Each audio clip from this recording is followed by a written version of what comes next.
Hello everyone, শুভ সকাল। তোমরা সবাই কেমন আছো? আশা করি অনেক অনেক ভালো আছো। আমিও তোমাদের ভালোবাসা অনেক অনেক ভালো আছি। বেরিয়ে পড়েছি বাজার করতে।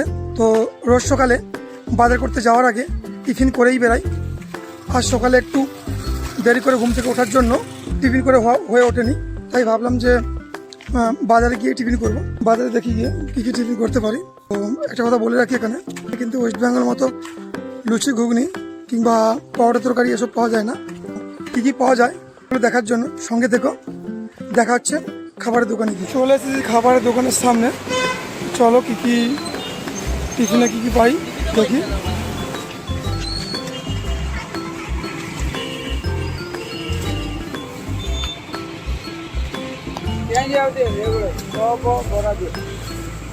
ভাই ঘটে প্লেট দিও, খাই।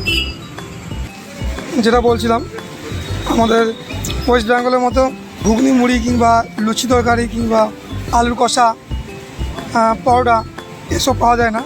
দেখতে পাচ্ছ ওর সাথে টিফিনের জন্য কী কী পাওয়া যায়। এই যে দিয়েছে এটাকে বলে আলুর চপ, দিয়েছে তেলে ফ্রাই করে একটা কাঁচা লঙ্কা, ঘুগনি, আর ওই পেঁয়াজের মতো কিছু একটা বড়া দেয়নি আমাকে। তো যেটা বলছিলাম বড়া, তো বড়া নিয়ে নিচ্ছি, যে এইগুলোই বড়া। এটা ওড়িশাতে খুবই জনপ্রিয় একটা খাবার, বড়া পেঁয়াজি। এগুলো ঘুগনি দিয়ে খেতে ভালোই লাগে।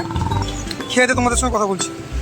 দেখতেই পেলে ওড়িশাতে সকালে টিফিনের জন্য কী কী পাওয়া যায়। তো আমিও তাদের সঙ্গে খেয়ে নিলাম বড়া পেঁয়াজি, আলুর চপ। তো দেখতেই পেলে এগুলো ওয়েস্ট বেঙ্গল থেকে পুরোপুরি ডিফারেন্ট। আলুর চপগুলো একটু অন্যরকম, পেঁয়াজিগুলো ঠিক অন্যরকম। আর বড়া মানে তোমরা আবার অন্য কিছু ভেবো না।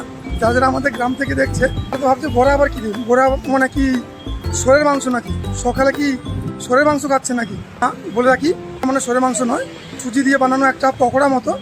গতকাল রাত থেকে সুজি, পেঁয়াজ, কারি পাতা, কাঁচা লঙ্কা এই সব কিছু মাখিয়ে রাখে, পরের দিন সকালে সেটাকে পকোড়ার মতো করে ভাজি।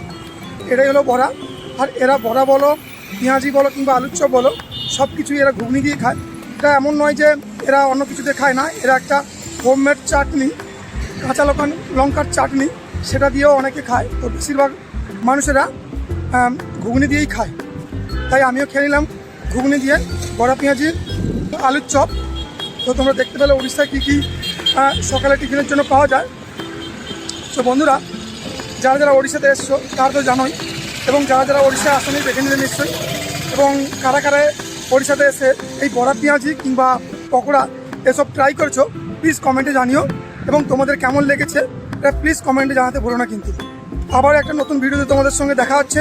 ততক্ষণের জন্য সবাই সুস্থ থেকো, ভালো থেকো, টাটা।